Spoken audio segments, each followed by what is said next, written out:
Under the sun, the fields are alive. Cheering crowds and the teams collide. In these moments, we stand tall and free. First pride runs deep in me.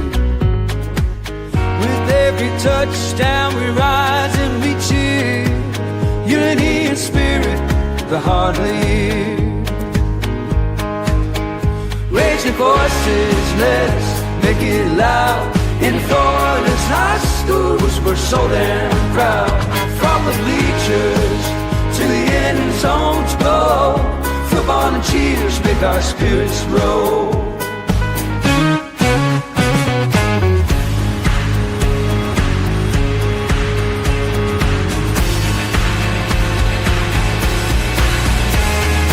Girls in the game, they're fierce and bright.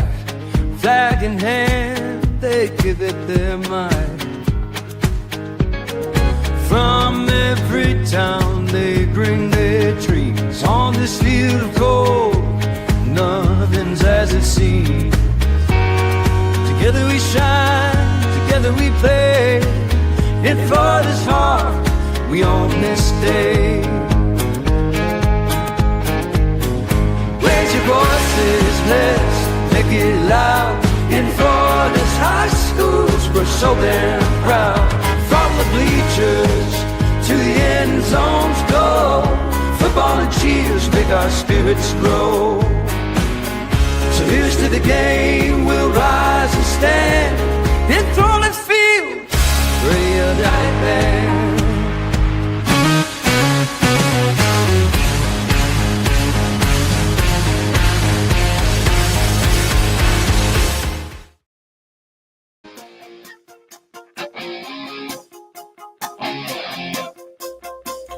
All right, welcome to our final show of the week here as we get going with the Panhandle Blitz here as we roll along here. It's been fun so far here. Christopher Like here, and I'm Joshua Wilson.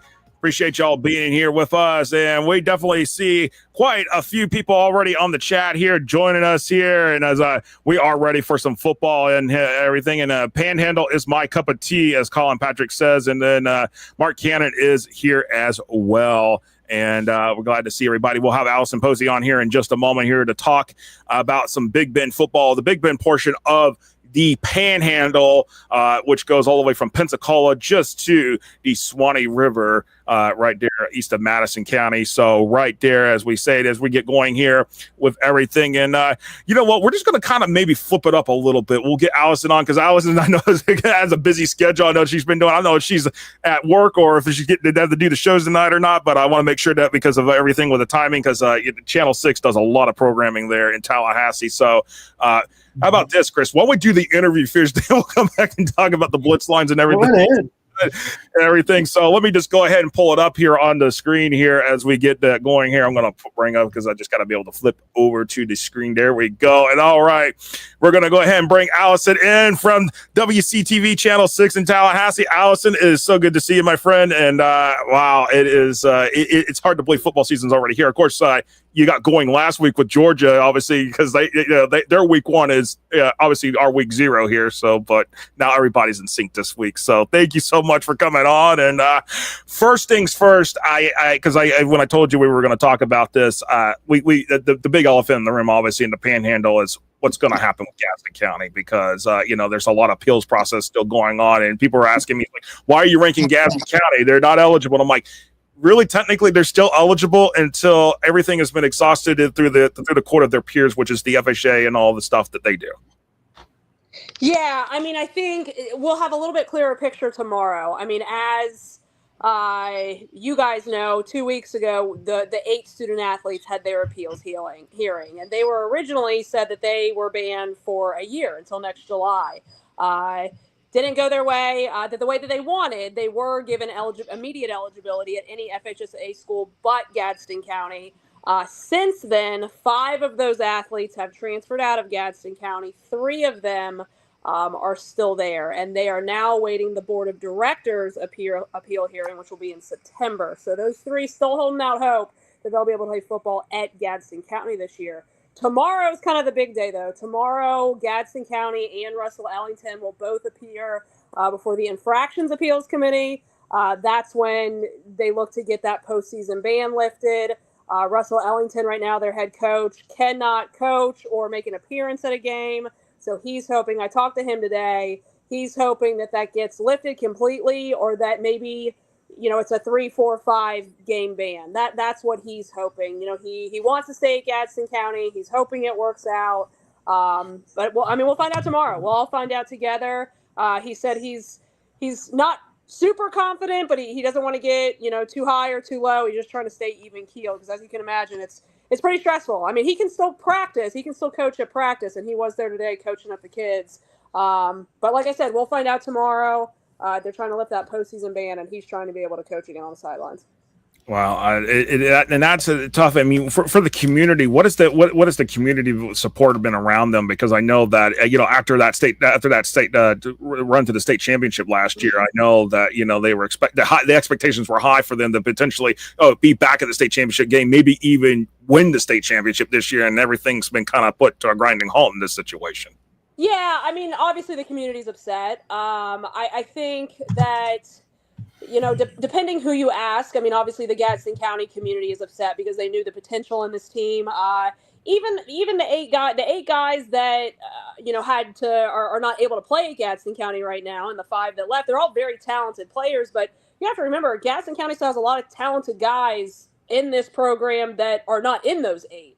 Jacoby Green is committed right now to Florida State. They've got a lot of other big D1 guys, prospects, guys that are committed. But I think if you ask somebody not associated with Gadsden County, I wouldn't say, I'm not going to say happy is the right word, but because no one is excited that the kids obviously are feeling the penalties of this. But there's been a lot of accusations about recruiting, and I think some of the coaches in the area were happy to see the FHSAA step up and say, you know what, this is not going to be allowed.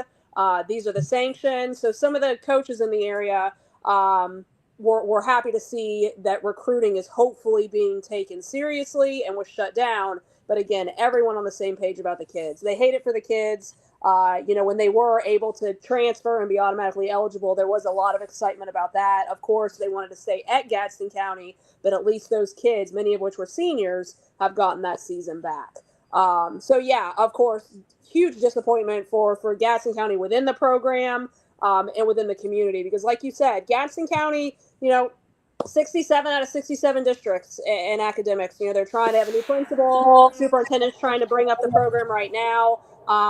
This was definitely a bright spot in that community that has gone through a lot and is trying to get the academics back up where they need to be. And then the football program was bringing a lot of joy and a lot of hope. And I hate that it ended this way. But hopefully, they get good news tomorrow and Russell can step back on the football field and coach.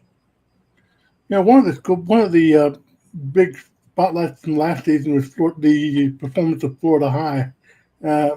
What's your thoughts on them for this year and looking back from last year's results?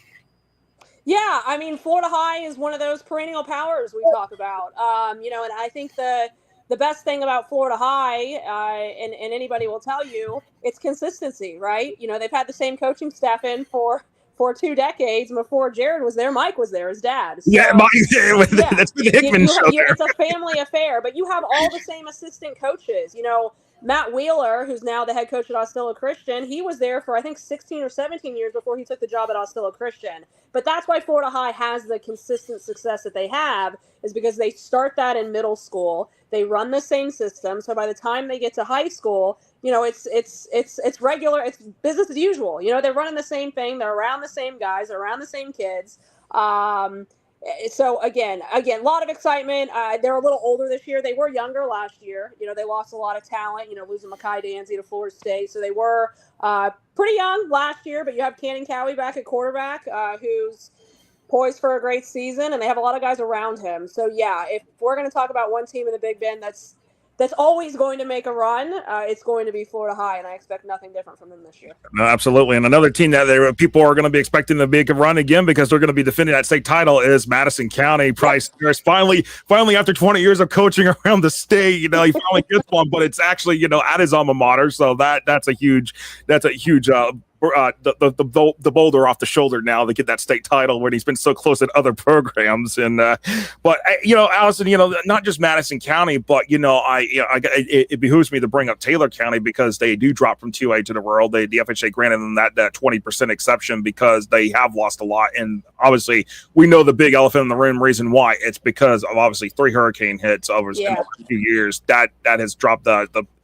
population in Taylor County. So, but there's excitement over in Taylor County. They feel like we're in rural now. We can finally have a chance to maybe do something.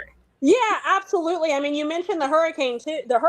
I mean, it was back to back to back, over like a year and a half. But another thing that a lot of people don't realize, they also had a mill close. So besides the Hurricanes, they had a mill that was a very big employer for the community, and that closed. So a lot of people lost their jobs, and they were forced to move. So you had kind of the triple whammy with the Hurricanes and the mill closing on top of all of that. So Taylor County they've gone through it, man. But you're right. I mean, they needed to drop down to rural. They're a rural community school. I'm so excited for Jesse Braswell back at his alma mater at Taylor County. Last year was definitely building blocks. I mean, they opened up the season with that big win over Wakulla.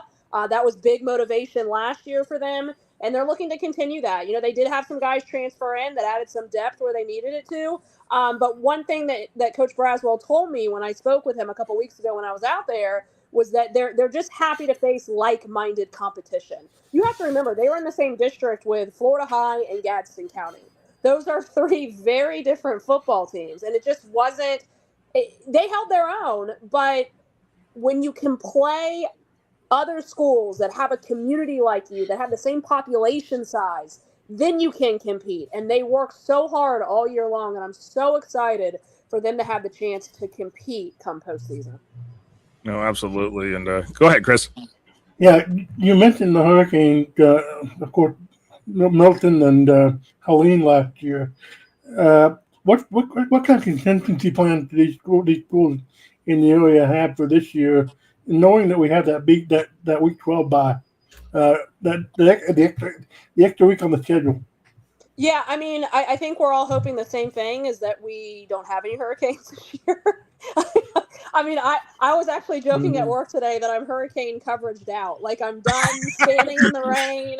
I don't want to talk about it anymore. I'm tired of hurricane coverage. And if you ask any of these communities, they're hoping for the best. But yeah, having that extra week is huge because last year, Florida High and Taylor County, I played on a Monday night, if I remember correctly, after they had just played. See, they had like 3 days rest and had to play again. I mean, it was insane, and it wasn't fair, and it wasn't right, and I hated it for them. That's how injuries happen. That's how fatigue happens, and that's not good. So, yes, having that extra week is huge. No, absolutely. And let's, with that said, let's kind of look forward to Friday night and Thursday and Friday, because obviously there's a bunch of games that are, obviously, with Gene Cox being the shared facility for most of the schools there in Tallahassee. But some of the games that just really spotlight, obviously Rickards and Gabi are going to play Friday night at Gene Cox, but there's another one that's a big one. I feel like it's probably of all the games across the Panhandle region, this one's a big one. Niceville and Lincoln at Childs. Yeah. I think that's the game I think everybody's really zeroed in on because both those teams are in Class 5A. They're both. This is a playoff preview in a kind of a way here 100%. In week 1. And so, I mean, just what Lincoln, as our one of our followers here, he said, Mark Cannon says, is Lincoln as good as they looked against Carroll City? My answer to that is yes. I want to know what Alison's answer to that, the question. Yeah, I mean, Lincoln, I am super excited for Lincoln. Last year, a lot of people don't know this, as dominant as Lincoln has been, that was their first regional final appearance in 12 years. That's insane. If you know the history and the legacy of the Lincoln program, for them to make the regional finals for the first time in over a decade last year, that's wild. And they obviously didn't have the result they wanted against a team, again, that they're about to face again. So you have to think the chip is on their shoulder. They're ready to play. They want to play again. And then this game always is as delivered. I mean, they played twice last year, barely lost the first game. I think it was a field goal difference. And then obviously the second time they played, it eliminated their season. But yeah, Lincoln, new head coach, Matt Jackson, stand out at Swanee, stand out at the University of Florida. He's at Lincoln, and he's been a staple in the Big Bend for a while. You know, he coached at Swanee, coached at Godby, been at Lincoln the last couple of years, and now he's the head coach. But they've got the Jacobs brothers transferred from Childs to Lincoln. So you have a South Alabama quarterback commit. His brother is a wide receiver. The connection there is obvious, brother to brother. You can't get much better than that. But they're a team that has a lot of experience coming back too. And I'm TD Huggins had, I don't know how many TDs last year, but huge guys coming back for this team.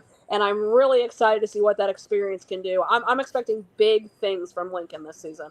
No, absolutely. And I want to bring up a program that I don't think a lot of people have talked about this because it kind of came out during the off season, but St. John Paul II just basically shut the football program down. That's after winning a district title last year. Yeah. So, I mean, what is the struggles there, especially with the smaller schools, the 1A programs there, and especially, you know, the fact that there's so few of them and, you know, across the Panhandle region, especially in the Big Bend? Yeah, I mean, I think some of it has to do with school support, right? So, you know, we always tell everybody the football coach can only do so much. If you don't have the support from the community, you can't do anything. You can't raise money. But more importantly, if you don't have the support from your athletic director and your principal, you can only go so far. It's a team effort. So everybody has to be on board. I think that was one thing that affected St. John Paul II last year. And just numbers, you know, they're a small school anyways. They're a small Catholic school. So when the numbers aren't there, you cannot field a team. So the numbers were tough last year, and this year it wasn't going to happen. Guys transferred elsewhere, and when you don't have the numbers, especially at a small school, it's hard to make up. You know, it's the same thing that happened at Monroe. When you talk about Gadsden County, when Russell Ellington left Monroe and went to Gadsden, that program shuttered, and that program hasn't been back since. So in the last couple of years, we've lost both Monroe and St. John Paul II. And it's sad. It sucks. I hate it because there are kids that didn't leave JP2 that are still at JP2 that wanted to play football and can't because they don't have a team.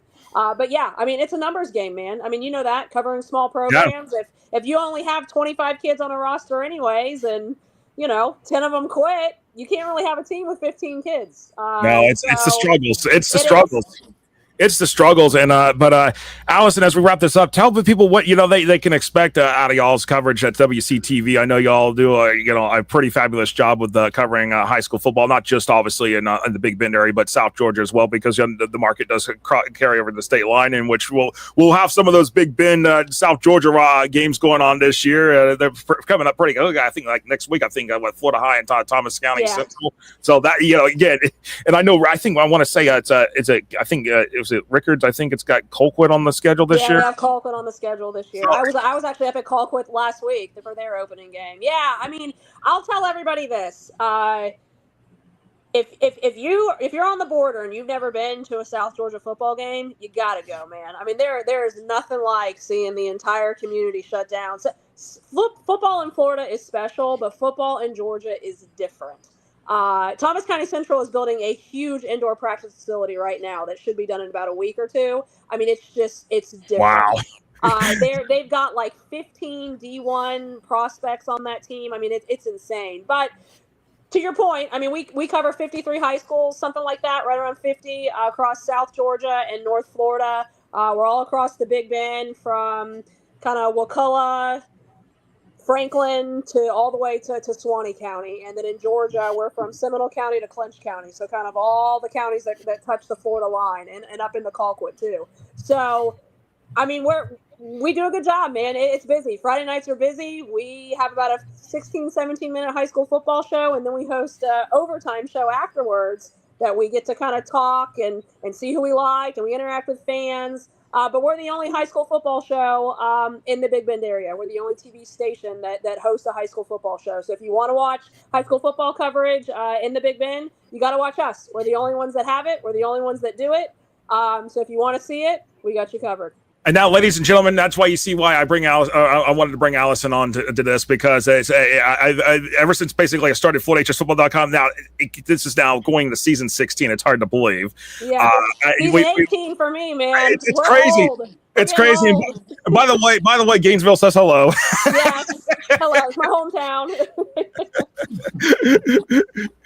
But Alison, I appreciate you taking some time out of your busy schedule. And Channel 6 there in Tallahassee, WCTV, the CBS affiliate there for Tallahassee. You cannot miss it. WCTV.tv is where you can find the coverage at as well during the season. Alison, thank you so much.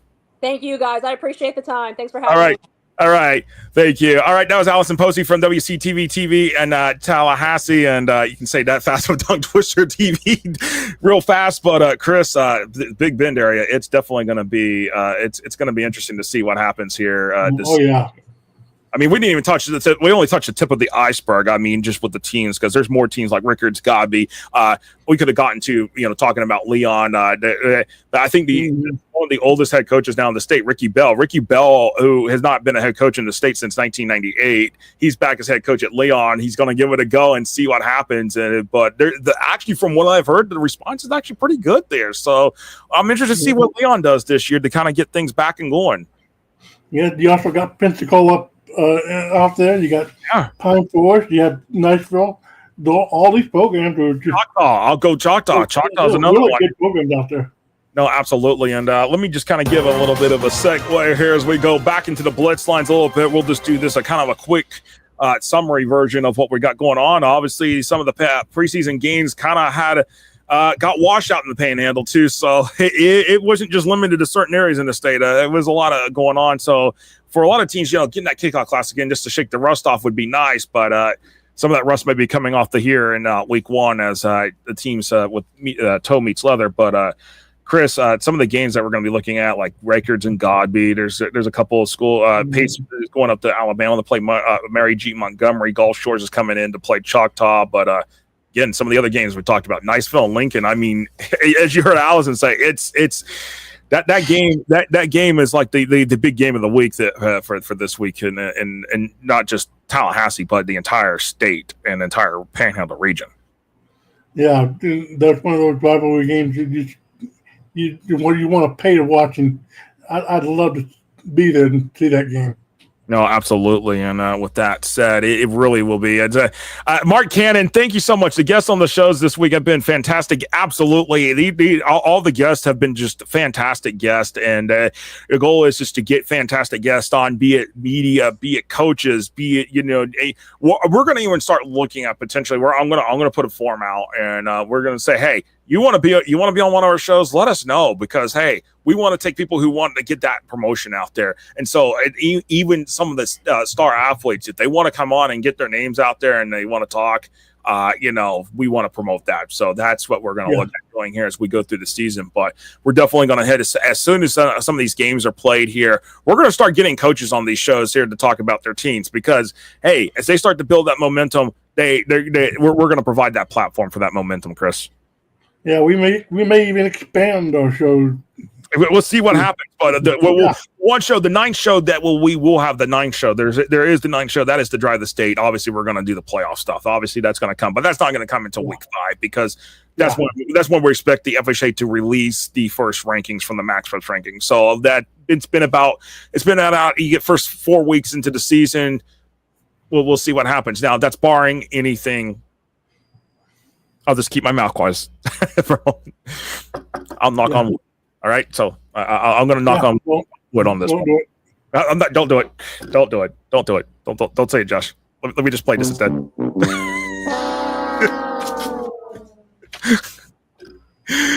Oh man.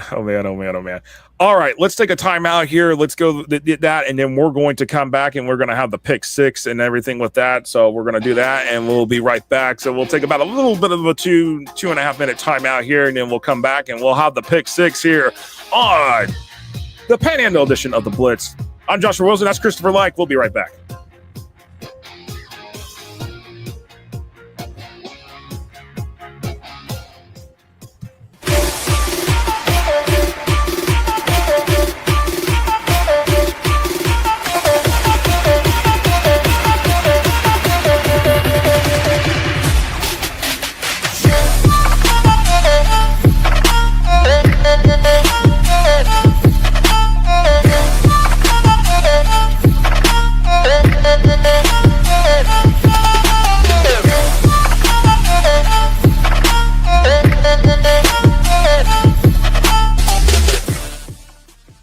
Box Out gives you the ability to create graphics at the speed of sports to highlight your athletic department, teams, and student athletes in seconds. Used and trusted by Notre Dame, Ohio State, UConn, Marquette, Georgetown, and many more of the top college brands in the country. If you want your school's brand to stand out through all the clutter, start your free demo at boxoutsports.com.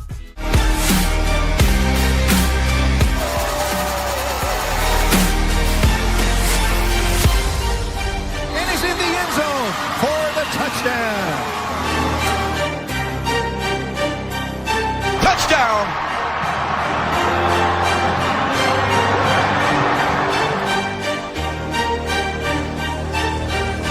Juggled and caught. I've been thinking about this for a long time. I thought, if that's out there, I want to make sure I see it and I get involved in it, because to me, this was music to my ears. I was blown away. When you look at today's kid, the millennium kid, they learn by being able to see it. If I can see it, there's a great chance that I can do it. The First Down Playbook is a tool that can essentially change the way we teach the game.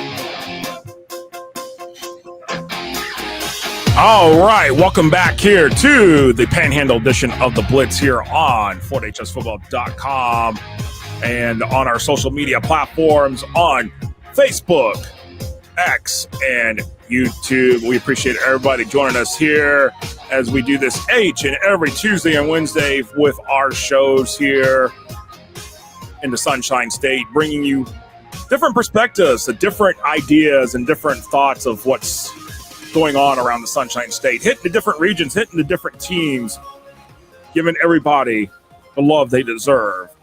And not just the select few programs. It's the small schools, it's the big schools, it's the underdogs, it's the big dogs. It's not a dog-eat-dog world here in this show. So I will say that. So, but I'm Joshua Wilson. We got Christopher Like here, and Chris, Alison. We could have a lot of our guests. We could just have them on for hours because they just bring great. We could have had Alison on for an hour. No, absolutely. And by the way, as we roll along here, and I'm going to bring it up here, go to our fan comments and questions real quick here as we roll along here. Stephen Thatch, appreciate him. He's one of our yearly premium season ticket subscribers. Thank you so much for your support. He's impressed with how Coach Morgan and the staff calmed the outside noise after the resignation of Grant Thompson. Coaching staff did a great job preparing a young Niceville team for the season. I expect Niceville to be just as in the mix for another deep playoff run under Richard Morgan. I don't think I care who the head coach is, as long as the coach knows what he's doing and can keep that team in check. Niceville will be a team that you will have to contend with them, especially in that 5A Region 1 bracket. Oh, yeah. Niceville, they were knocking on the door last year with the state title game, but came up just short. No, absolutely. And let's look at this here as we roll along here. Colin Patrick says, know anything about the Baker Gators in Okaloosa County? Well, they were in that the Florida at the FIT tournament bracket last year, and I feel like this year for Matt Brunson's squad, he'll be back his second year here in his second stint here as the head man for the Baker Gators.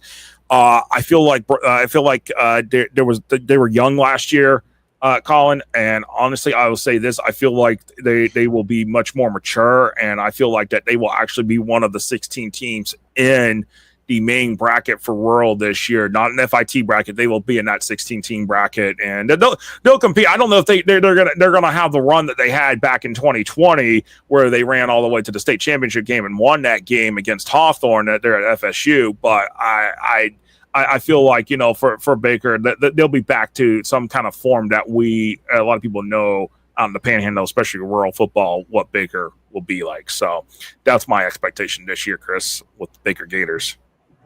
Yeah, Baker is a great program, and we'll see how they come up with it. What they come up with this year. No, absolutely. All right, you know what time that is when that music starts playing. I should say week one. I did it again. I'll have to fix this. It's still early in the technology, people. But let's just roll into our picks here for week one with Rickards and Gabi on deck at Gamecock Stadium on Friday.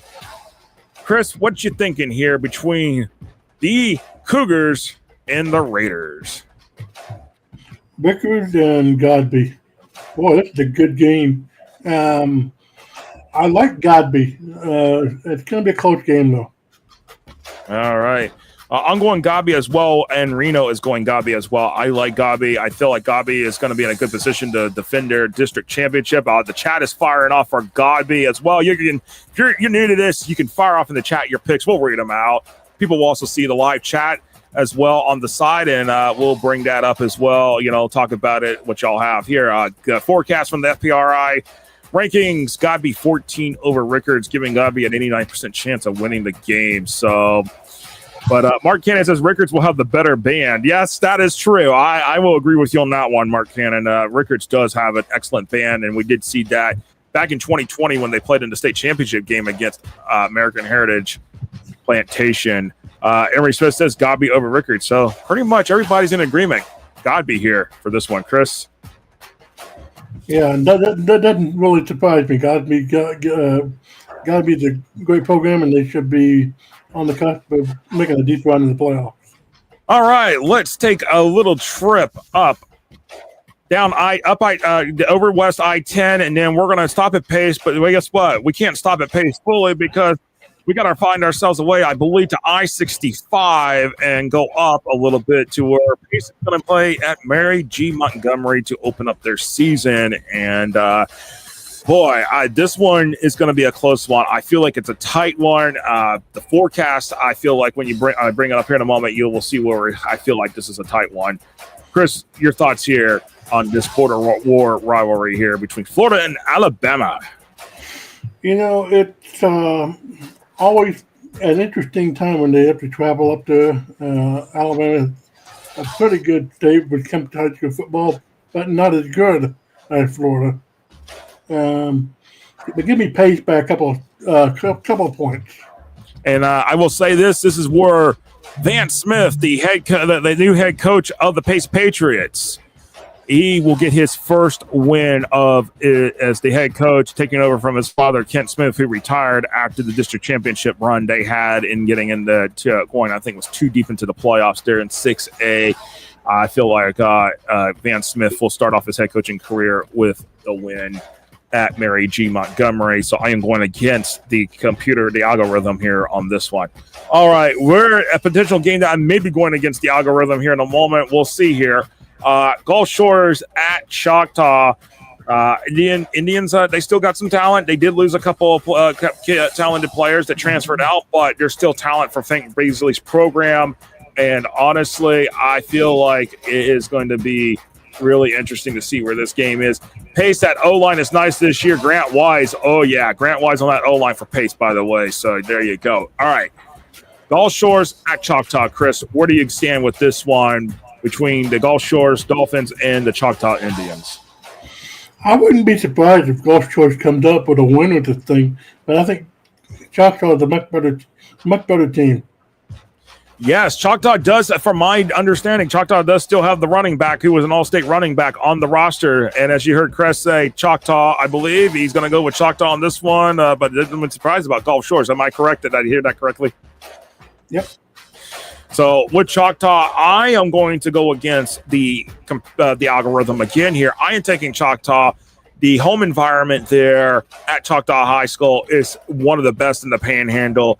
Don't ever doubt that. And Steven, that says Gulf Shores too small in the trenches, and that you're right about that, Steven. I'm going to go with Choctaw as my pick here this week. All right, going back across I-10 back to Tallahassee and the Big Bend area for our final three games. we have Dunellen at Florida High, North Central Florida versus the Panhandle here. This one, I feel like it's going to be a really good game as more picks for Choctaw comes in. Chris, your thoughts on this as we talk to Alison Posey about Florida High here, and but Dunellen, a really good Dunellen team who won their district last year, so it's going to be battle. Yeah, Dunellen's a very good team, but Florida High, they've been nothing but spectacular the last couple of years, and I think Florida High is going to win this thing by at least 10 points. I'm going Florida High as well here. I feel like it's just going to be it's a road trip for the Tigers, and I feel like it's going to be tough here. But a lot of people are saying either close game or they're taking Florida High here. So it's going to be a really, really good quality game over there at Mike Hickman Field come Friday night. All right, our turn. Game number 5, DeLand at Madison County. All right. I have a feeling some of y'all are going to yell at me about the computer here, what the algorithm is going to say here in a moment. But Chris, Bulldogs versus Cowboys at Boot Hill. I like Madison County, and it's not going to be a close one. Maybe Glenn stays in for like 3 quarters. We'll see. Absolutely. I feel like DeLand's going to provide a much stronger game than what the algorithm is predicting. Madison County 33 over DeLand. Okay, Madison County defending state champ. DeLand struggled last year, but DeLand's got athletes. I feel like this will be a much, much closer game. There is Mark Cannon there taking Rick Darlington as in he is taking DeLand. I am going to stick with Madison County. It's just a tough environment there at Boot Hill. Yeah, the Reese brothers transferred to Destin are back. Oh, really? Oh, that's